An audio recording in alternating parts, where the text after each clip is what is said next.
नाज़रीन, कलोई वेझो शादीलार्ज लॻी ॻोठ ईसो खान लुंड में 14 सालनि जो मुमताज़ अली पुटु अब्दुल लतीफ़ लुंड ऐं 2 सालनि जो बशीर पुटु मीर मोहम्मद खान लुंड पोलियो जो शक। मासूम ॿारनि खे तेज़ बुखार सबबि जंगूं सुकी वयूं।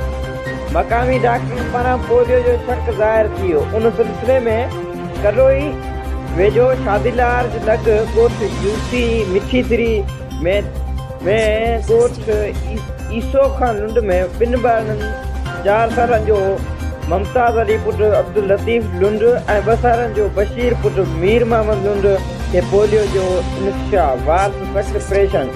मासूम ॿारनि जे वालिदीन मीर मोहम्मद लुंड ऐं अब्दुल लतीफ़ लुंड चयो त ॿारनि खे तेज़ बुखार आयो हो, जंहिं सबबि ॿारनि जूं जंगूं सुकी वयूं, जिन खे मक़ामी अस्पतालनि में डॉक्टरनि खां इलाज करायो, पर मक़ामी डॉक्टरनि पारां ॿार खे पोलियो जो शक ज़ाहिर कयो वियो आहे। रिपोर्ट सूफ़ी मोहम्मद सनोड़ियो, शाहीन न्यूज़, कलोई।